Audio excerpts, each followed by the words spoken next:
हर्षित landmark, सपनों का घर जैसा आप चाहते हैं हम बनाते हैं। 1, 2 एवं 3 BHK ready position flats. Call 9827321321।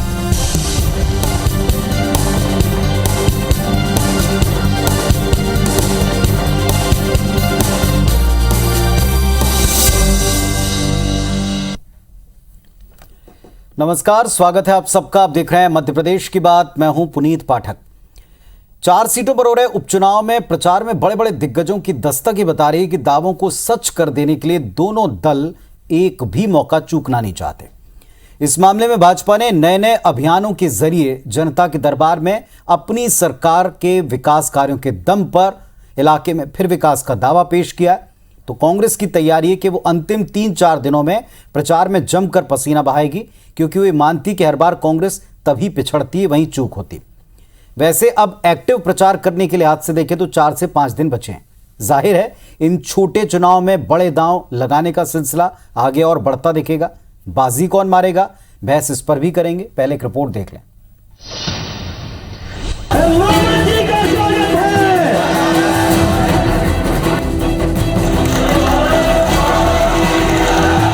Madhya Pradesh की खंडवा, रैगांव, जोबट और पृथ्वीपुर सीट पर होने वाले उपचुनाव के लिए चुनाव प्रचार चरम पर है।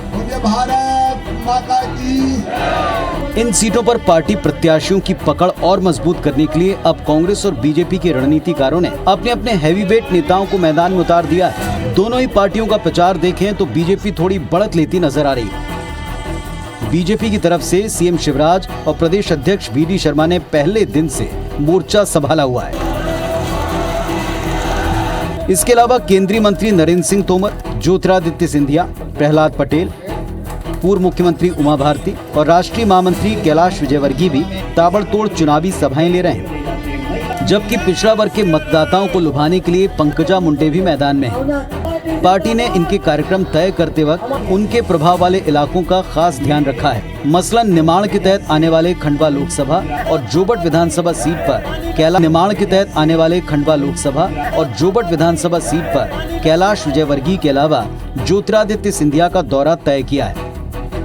तो प्रहलाद पटेल और उमा भारती का दौरा बुंदेलखंड अंचल के तहत आने वाले पृथ्वीपुर सीट के लिए किया है। शायद यही वजह है कि बीजेपी को अपनी जीत का पूरा भरोसा है। देखिए, कांग्रेस बौखला गई है और जिस प्रकार से वो खींच रहे हैं, अब कुछ नहीं मिल रहा है तो क्या बोलेंगे। जब व्यक्ति को किसी प्रकार से जनता रेस्पॉन्स नहीं करती तो खींच होती है। तो कांग्रेस के नेताओं की, दिग्विजय सिंह कमलनाथ की खींच है, जो इस प्रकार के बर्ताव, इस प्रकार की भाषा, इस प्रकार के शब्दों का उपयोग कर रहा है। 28 और 29 तारीख को चलो घर घर दीप जलाएं, कमल का फूल खिलाएं, इस संकल्प के साथ हमारे कार्यकर्ता घर घर जाकर संपर्क करेंगे। जैसे जैसे चुनाव की तारीख करीब आ रही है, कांग्रेस ने भी चुनाव प्रचार में पूरा दमखम लगाना शुरू कर दिया है। कांग्रेस की तरफ से अब तक पूर्व मुख्यमंत्री कमलनाथ, पूर्व नेता प्रतिपक्ष अजय सिंह और खंडवा में पूर्व प्रदेश अध्यक्ष अरुण यादव ने मोर्चा संभाला हुआ है। लेकिन अब पूर्व सीएम दिग्विजय सिंह और सचिन पायलट भी कांग्रेस प्रत्याशियों के लिए चुनाव प्रचार करते नजर आएंगे। इसके अलावा महाराष्ट्र सरकार में मंत्री सुनील केदार जोबट और खंडवा में कांग्रेस प्रत्याशियों के लिए चुनाव प्रचार की जिम्मेदारी संभाल रहे हैं। कांग्रेस को भरोसा है कि दमोह उपचुनाव की तरह जनता इस बार भी उन्हें ही जिताएगी। जो लोकल स्थानीय कार्यकर्ता है, हमारा मंडल अध्यक्ष है, हमारा सेक्टर अध्यक्ष है, वहाँ पर जो बूथ पे हमारे लिए कांग्रेस की लड़ाई लड़ता है, वो हमारी ताकत है और उन्हीं पे हमें पूरा भरोसा है। उन्हीं की दम पर हम लोग चुनाव जीतेंगे। मध्य प्रदेश में होने वाले उपचुनाव कहने को तो महज उपचुनाव है, पर जिस तरह दिग्गज नेताओं का जमावड़ा लग रहा है, उसने इन चुनाव को देशव्यापी बना दिया है। बहरहाल सत्ता का सेमीफाइनल कहे जाने वाले उपचुनाव में कांग्रेस हो या बीजेपी, दोनों में से किसी को भी जीत से कम कुछ भी मंजूर नहीं और जीत हर हाल में सुनिश्चित करने के लिए दोनों दल चुनावी मैदान में बड़ा दांव खेल रहे हैं। सुधीर दंडोतिया, IBC 24, भोपाल। तो बड़े मुद्दे, बड़ी समस्याएं, बड़े वायदे, बड़े दावे, लेकिन क्या ये चुनाव इतने बड़े हैं? पर हर चुनाव जनता की कसौटी किसी भी दल के लिए सबसे ऊपर, सबसे बड़ा होता है, इसमें कोई संदेह नहीं। लेकिन आने वाले 4 से 5 दिन में क्या और किस तरह के दांव देखने को मिलेंगे, या सबके सारे पत्ते खुल चुके हैं, ये भी एक बड़ा प्रश्न रहा है। अजय सिंह यादव साहब कांग्रेस पार्टी की तरफ से इस वक्त हमारे साथ जुड़े हैं और यशपाल सिसोदिया जी भारतीय जनता पार्टी की तरफ से हमारे साथ में जुड़े हैं। आप दोनों को नमस्कार, बहुत बहुत स्वागत है आपका इस मंच के ऊपर। सबसे पहले यादव साहब आप ही से सवाल है, लगातार कांग्रेस पार्टी कह रही कि इन चुनाव में भारतीय जनता पार्टी अपने पूरे नेताओं को झोंक चुकी है, सबकी सभाएं करवा रही है, केंद्र तक से नेता आ रहे हैं और प्रचार कर रहे हैं। आपको लगता है कि कांग्रेस पार्टी उस मुकाबले में खड़ी रहेगी, टिकी रहेगी, जीत पाएगी? क्या आधार होगा इसका? देखिए पुनीत जी, मध्य प्रदेश के चारों उपचुनाव में जनता के सामने एक ऐसी सरकार है जिसने एक सरकार जो जनता के लिए काम कर रही थी उसको दल बदल से बदल कर और सत्ता पे कब्जा किया, और कब्जा करने के बाद प्रदेश को क्या दिया आज जनता देख रही है। अगर हम हर क्षेत्र की बात करें, आज महिलाएं सुरक्षित नहीं हैं, बच्चियों के ऊपर अत्याचार, आदिवासियों पे अत्याचार हो रहे हैं। मध्य प्रदेश में 20% अत्याचार अकेले 1 साल में बढ़ गए। आदिवासियों पे, किसानों की स्थिति देखिए, हम कर्जा माफ कर रहे थे, इनने किसानों को खाद, बीज और बिजली के लिए लाइनों में लगा दिया। आज रबी की फसलों की बोनी पूरे मध्य प्रदेश में रुकी हुई है और किसान रात रात भर खाद के इंतजार में खड़े हैं, लेकिन उन्हें खाद नहीं मिल रहा है। काला बाजारी करने वाले डीएपी 2-2 हजार रुपए में बेच रहे हैं, लेकिन किसान को नहीं मिल रहा है। मुझे बताइए, हमारी सरकार में सोयाबीन 12,000 रुपए क्विंटल बिक रही थी, आज 4,000 रुपए क्विंटल बिक रही है। ज्वार का दाम 2100 रुपए था, आज 1,000 रुपए का दाम आ गया है। तो क्या जनता इन चीजों को नहीं देख रही है? इसलिए भारतीय जनता पार्टी के झूठ, फरेब, प्रपंच, उनने कहा सम्मान राशि हम दे रहे हैं किसानों को, 30 तारीख के बाद सम्मान राशि वापसी के नोटिस भेज देंगे जैसे पहले भेजे गए हैं। तो किसान सब कुछ समझता है। अगर आप किसान हितैषी थे तो कर्जा माफी की योजना क्यों बंद कर दी? अगर आप कन्याओं के हितैषी थे तो 51,000 की राशि क्यों रोक दी? बच्चियों के लिए स्कूटी क्यों नहीं दी? रोजगार क्यों सृजित नहीं किए? ये वो मुद्दे हैं जो प्रदेश की जनता के सामने है। भारतीय जनता पार्टी का झूठ, फरेब, प्रपंच अब रंग उतर चुका है। जनता इन्हें पहचान चुकी है। नाटक नौटंकी की पार्टी है। जनता जानती है, केवल झूठ बोलते हैं। ये सब बातें जनता के बीच में पहुंचाना, वक्त पर तरीके से रखना भी जरूरी है। अगर ये बातें सब सत्य हैं और जिस सत्य को आप जनता के बीच पहुंचाना चाहते हैं, नंबर 1। नंबर दूसरी बात, हम लगातार सभाओं को देख रहे हैं, हर सभा में भारतीय जनता पार्टी कह रही आज कांग्रेस के पास कुछ नहीं, ना केंद्र में सरकार, ना राज्य में सरकार। अगर आपको इलाके का विकास चाहिए तो आपको बीजेपी ऑप्ट करनी पड़ेगी, चुननी पड़ेगी। क्या जवाब है कांग्रेस के पास इसका?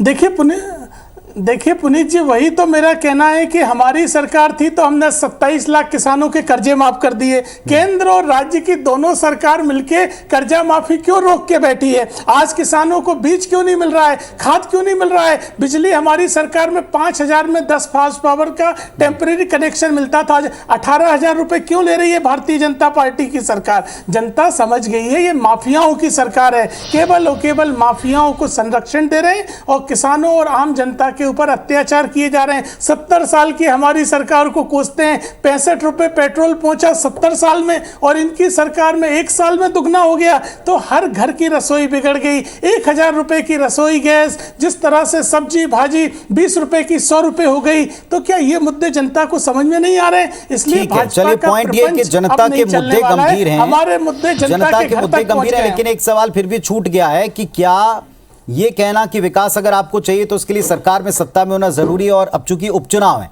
चुनाव नहीं हो रहे, उपचुनाव है, तो क्या उपचुनाव में जनता को याद दिलाया जा रहा है कि सरकारें जिनकी उनके प्रतिनिधि आप चुनेंगे तो काम हो पाएंगे? यशपाल सिसोदिया साहब हैं, खुद एक जनप्रतिनिधि हैं। यशपाल जी, आप भी जनप्रतिनिधि के इलाके में जाते हैं, ये बार बार भारतीय जनता पार्टी कह रही है कि साहब हमारी सरकार दोनों जगह, इसीलिए विकास हो पाएगा। ये आधार बनेगा जीत का? ये बड़ा दांव है जो जनता के बीच में जाकर बीजेपी रख रही।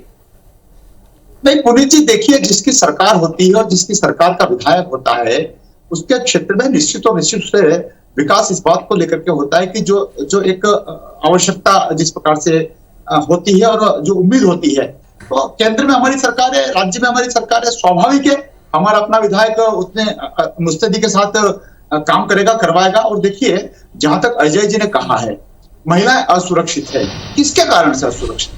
मैं 2 उदाहरण देना चाहता हूँ। बड़नगर के कांग्रेस के विधायक मुरली जी जो मोरवाल है, उनका बेटा करण मोरवाल बलात्कार के मामले में फरारी में और 25,000 रुपए का इनामी है। और जिस स्थान पर मैं आपके साथ आज डिबेट कर रहा हूँ, जोबट क्षेत्र में बैठा हूं मैं भी आपके साथ, और जोबट के उम्मीदवार जो है मिस्टर महेश पटेल, उनके खिलाफ उनके कजिन ब्रदर जो है, जो परिवार में रिश्तेदार है, उन दोनों के खिलाफ रात को एक महिला ने रिपोर्ट दर्ज कराई कि मामला पुराना था बलात्कार का, और उनके भाई आकाश ने जो मेरे साथ किया है, दुष्कर्म किया है, और ये दोनों भाई मिलकर के मुझे डराने धमकाने की कोशिश कर रहे हैं, और उसको लेकर के 506 में कल रजिस्टर्ड हुआ केस। और देखिए, जहां तक अजय जी कह रहे थे कि सोयाबीन का भाव, देखिए कोई भी भाव किसी सरकारों के हाथ में अगर है तो मैं आपसे निवेदन करूंगा अजय जी कि आपकी सरकार महाराष्ट्र में है तालमेल के साथ, आपकी सरकार गुजरात राजस्थान में, आपकी सरकार छिंदवाड़ा में है, सोयाबीन का भाव वहां पे करवा दीजिए 12,000 रुपए। देखिए 12,000 का 10,000 का तो सोयाबीन हमने भी बेचा, हमारी सरकार के समय भी बिका है। तो देखिए भाव की जहां तक आप बात कर रहे हैं, अगर आप इतनी जिम्मेदारी के साथ बोल रहे हैं, तो देखिए खाद की कालाबाजारी नहीं है, खाद की कमी हो सकती है लेकिन कालाबाजारी नहीं है, और उसको भी दूर करने की पूरी कोशिश की गई है। और देखिए हम तो उल्टा प्रश्न करेंगे, किसान डूब गया कमलनाथ जी के आश्वासन के कारण से, और विशेष करके राहुल गांधी के उन भाषण को जो मेरे जिले से उन्होंने दिया था, पिपलिया मंडी से, मंदसौर जिले के, कि 10 दिन में अगर कर्जा 2 लाख रुपए की नहीं हुई तो मैं मुख्यमंत्री बदल दूंगा। तो देखिए कांग्रेस तो आज कमजोर है, किसान का जवाब नहीं दे पा रही। हमारा तो देखिए आज भी 75 लाख लोगों को मुख्यमंत्री जी ने मुख्यमंत्री सम्मान निधि दी है, सेंट्रल से अलग मिल रही है, राज्य से अलग मिल रही है, हर महीने मिल रही है, 12 महीने तक मिलेगी। तो इन सबको अगर आप देखें तो किसान को कहीं ना कहीं, फिर चाहे वो उपार्जन का, गेहूं उपार्जन का मामला हो, मक्का का हो, उड़द का हो, इन सब के हमने भाव बढ़ाते हुए किसानों को उचित सम्मान देने की बात करिए, उनके खातों में पैसा हम ट्रांसफर करने की बात कर रहे हैं। अजय जी उत्तर दें। देखिए पुनीत जी, भारतीय जनता पार्टी के विद्वान विधायक जी ने मेरी बात की पुष्टि कर दी कि राज्य और केंद्र सरकार दोनों मिलकर भी जनता की मदद नहीं कर सकती। वो महिला अत्याचारों के मामले में पल्ला झाड़ रहे हैं। मध्य प्रदेश में 6,000 महिला अत्याचार हुए हैं। आपने 2 राजनीतिक मामले गिनवा दिए, बाकी और इन 2 मामलों के लिए भी आपकी जवाबदारी क्यों नहीं थी? तो आपने स्वीकार कर लिया कि आपकी सरकार नहीं दे पा रही सुरक्षा। आप एक तरफ कृषि कानून की बात करते हैं और आपकी केंद्र राज्य दोनों जगह सरकार होने के बाद फिर कौन सी सरकार से उम्मीद करे किसान कि हमें अपना समर्थन मूल्य मिलना चाहिए? तो ये तो आपकी असफलता है। आप कह रहे हैं कालाबाजारी नहीं हो रही। मैं आपको कोट करता हूं, निवाड़ी जिले के पृथ्वीपुर में विधानसभा उपचुनाव हो रहा है। आज आपके प्रशासन द्वारा 10 जगह छापेमारी की गई डीएपी खाद उर्वरकों की कालाबाजारी करने वालों के ऊपर। छतरपुर में 2700 मैट्रिक टन खाद आया छतरपुर जिले के लिए, जबरदस्ती 1000 मैट्रिक टन पृथ्वीपुर भेजने की कोशिश की गई। वहां के हमारे तमाम विधायकों ने धरना दिया। आपके पूर्व मंत्री बद्रीलाल यादव कह रहे हैं कि भाजपा से ज्यादा भ्रष्ट पार्टी नहीं हो सकती। आज मुख्यमंत्री जी के कार्यक्रम में खंडवा में एक नागरिक कहता है कि हमें प्रधानमंत्री आवास के लिए रिश्वत देनी पड़ती है, तब मिलता है प्रधानमंत्री आवास। कल ही खुल गई है आपकी। सिसोदिया जी उत्तर दें बातों का। अजय जी देखिए, जितने प्रधानमंत्री आवास हमारे कार्यकाल में बन रहे हैं, जितने प्रधानमंत्री नरेंद्र मोदी जी ने इसको गहराई से सुना, आपकी तो इंदिरा आवास होती थी, 18-20 हजार रुपए मिलते थे, और 2.5 लाख और 2 लाख कार्यक्रम में आपके मैंने आपको टोका नहीं है, मैंने आपको बिल्कुल नहीं टोका। मेरी बात सुनिए। दूसरा, अगर खाद की कालाबाजारी होकर के पकड़ती है तो हमारे प्रशासन ने पकड़ा, हमारे सरकार ने पकड़ी है, और हम तो पटरी पर लाना चाहते हैं। आप तो खुद ही बढ़ चढ़ के बोलते थे कि कालाबाजारी और शुद्ध के लिए युद्ध, और अगर आज हमने पकड़ा है, हम पकड़ते हैं तो आपको तो तारीफ करना चाहिए ना। हमने कौन सा माफिया का समर्थन कर दिया? आपसे ज्यादा मूवमेंट अभी माफिया विरोधी हम लोग चला रहे हैं, और हमने आगे भी पहले भी चलाया था, अभी भी चला रहे हैं। और देखिए कुल मिला करके ये खाद की समस्या का भी समाधान भारतीय जनता पार्टी के नेतृत्व वाली सरकार ही कर पाएगी। कांग्रेस ने तो कभी इसके बारे में न मनन किया है न चिंतन किया है। जी अजय जी, एक बात और, क्या दमोह में जो कुछ हुआ था, दमोह पैटर्न का बार बार कांग्रेस पार्टी जिक्र करती है अजय जी, क्या दमोह पैटर्न की वजह से अब की बार आपको लगता है कि भारतीय जनता पार्टी लगातार ये याद दिला रही है कि सरकार दोनों जगह हमारी है, अगर आपको विकास चाहिए तो आपको ऐसे लोगों को चुनना पड़ेगा जो सत्ता पक्ष से कुछ ला पाएं, सीधे दिलवा सकें, सीधे आपके विकास कार्य करा सकें? देखिए पुनीत जी, दमोह तो एक भाजपा के झूठ प्रपंच का उदाहरण है। दमोह उपचुनाव के पहले भाजपा के नेताओं ने मेडिकल कॉलेज का भूमि पूजन किया। यशपाल सिसोदिया जी बता दें, एक ईंट भी लग पाई क्या 8 महीने में दमोह में? तो ये आपका उदाहरण है कि आप कैसे चुनाव के लिए झूठ बोलते हैं और चुनाव के बाद भूल जाते हैं। आप कह रहे हैं कालाबाजारी हमारी सरकार रोक रही है। अरे मध्य प्रदेश की 4400 प्राइमरी सोसाइटियों में अगर खाद उपलब्ध नहीं है तो मुझे बताइए प्राइवेट विक्रेताओं के पास कहां से पहुंच रहा है आपकी सरकार के बिना? अगर खाद है तो सोसाइटियों में होना चाहिए, और अगर कमी नहीं है तो रात रात भर लाइन लगा के किसान क्यों खड़े हैं? किसान के जीवन मरण का सवाल है। आज वो समय पे बोनी नहीं करवा पा रहा है, खाद नहीं मिल रहा है, उसका पूरा परिवार चौपट हो जाएगा। परिवार में इलाज, बच्चियों की शादियां, कुछ भी नहीं हो पा रहा है। आप जिम्मेदार देखिए, पानी की प्रचुर पानी काफी गिरा है, तो उसके कारण से रकबा भी बढ़ा है, और रकबा बढ़ा है तो सरकार की तरफ से, प्रबंधन की तरफ से। और कौन सी 4,500 सोसाइटियों में खाद का टूटा, जरा पूरे मध्य प्रदेश की, समग्र मध्य प्रदेश की बात कीजिए। देखिए, भिंड की तरफ, मुरैना की तरफ लोगों के जो खेत अभी उस पर जो जिस प्रकार से पानी लगातार गिरा है, उसके कारण से रकबा बढ़ रहा है, और रकबा बढ़ रहा है तो निश्चित से उसकी मांग और आपूर्ति में कहीं ना कहीं थोड़ा सा अंतर आया होगा। लेकिन आप पूरी 4,300 या 4,200 सारी सोसाइटी में खाद नहीं मिल रहा, ये कहना आपका बिल्कुल अनुचित है, बिल्कुल गलत है। पूरे मध्य प्रदेश से किसी एक गांव का, किसी एक सोसाइटी का, किसी एक जिले का उदाहरण आप पूरे मध्य प्रदेश के 52 जिलों पे न थोपें, ऐसा मेरा आपसे आग्रह है। ठीक है, चलिए, एक बड़ा मुद्दा ये है आज की डिबेट का कि जो बार बार दोनों पक्षों की तरफ से बड़े बड़े दांव हैं, और अब इसके लिए कम वक्त है। कांग्रेस पार्टी से भी एक सवाल होगा कि लगातार कांग्रेस के नेताओं को हमने ये कहते देखा सुना है कि हम अंतिम 3 से 4 दिनों में चुनाव के कैंपेन में पिछड़ते हैं। क्या कांग्रेस ने अपने सारे ट्रम्प कार्ड या सारे बड़े मुद्दे या बड़े दांव हम कहें इस वक्त के लिए बचा कर रखे हैं? क्योंकि बीजेपी की तरफ से बहुत बड़ा एक प्रचार अभियान और अब कई सारे अभियान लॉन्चिंग हमने इन दिनों में देख लिए। ब्रेक, दोनों पक्षों से हम कुछ अहम सवाल पूछ रहे हैं जो जनता बार बार लगातार पूछना चाहती है। अजय सिंह साहब, कांग्रेस पार्टी, मैंने पहले भी पूछा था, एक बार फिर दोहराते पूछता हूं कि इतना बड़ा और अलग अलग तरह के अभियानों से युक्त सारे केंद्रीय मंत्री, कैबिनेट मंत्री और एक बड़े प्रचार की फौज के सामने क्या कांग्रेस पार्टी अंतिम 3-4 दिन, जिसे अपनी पुरानी कमजोरियां बताती, क्या इसके लिए अब तक अपने सारे कार्ड्स को छिपाकर या यूं कहें कि अपने बड़े नेताओं में कुछ लोगों को अभी तक नहीं भेजा है? क्या उस वक्त का इंतजार किया जा रहा है? कैसे मुकाबला करेंगे? और दूसरा, जो बार बार कहा जा रहा है हमारी सरकार है, काम कराना है तो हमारे प्रतिनिधि चुने, क्या जवाब होगा कांग्रेस का?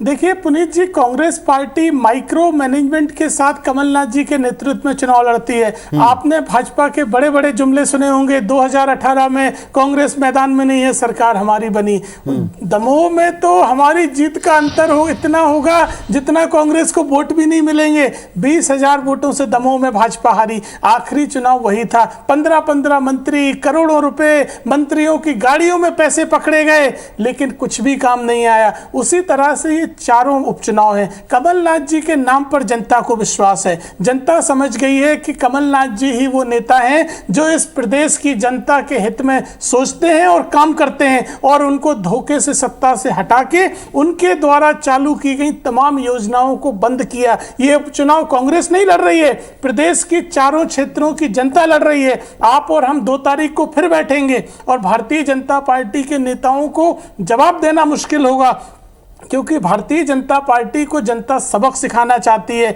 जिस तरह से हमारी तमाम योजनाएं बंद कर दी, और दोनों सरकारों की कौन सी बात, मुझे आप बताइए कौन सा क्षेत्र है जिसमें आज जनता परेशान नहीं है? नौजवानों को रोजगार नहीं, महिलाओं को सुरक्षा नहीं, बच्चों को शिक्षा नहीं। आप देखिए, चयनित शिक्षक नौकरी मांगते हैं तो महिलाओं को डंडे मारे जाते हैं। 2-2 साल के बच्चों के ऊपर भाजपा कार्यालय में अत्याचार हुआ। ऐसी सरकार तो जनरल डायर और अंग्रेजों की भी नहीं रही। कौन सी डबल इंजन सरकार? क्या जो दमोह में सारे टैक्टिक्स अपनाए थे, दमोह में जो पूरा प्रबंधन था, इसके बावजूद सब लोगों के सारे प्रयासों के बाद भी वहां पर जो परिणाम था सबके सामने था, क्या अब की बार इसीलिए राष्ट्रीय स्तर तक के तमाम नेता पहुंच रहे हैं वहां इन 4 सीटों पर?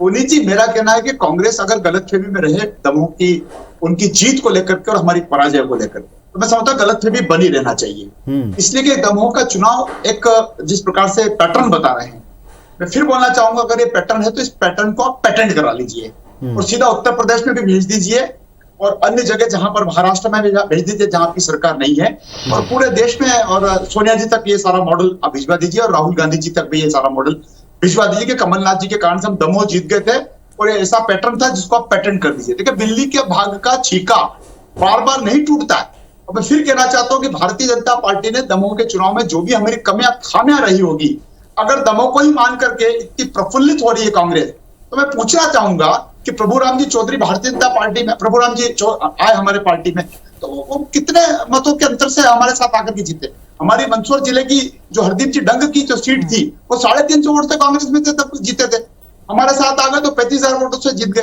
तो ये वोटों का जो अंतर आया है ये भारतीय जनता पार्टी, आप अगर एक दमों के बारे में मतदाताओं का निर्णय को लेकर के अगर प्रफुल्लित हो रहे हैं तो हम आपको प्रभुराम जी का उदाहरण दे रहे हैं। ठीक है अजय जी, क्या गलतफहमी में कांग्रेस पार्टी?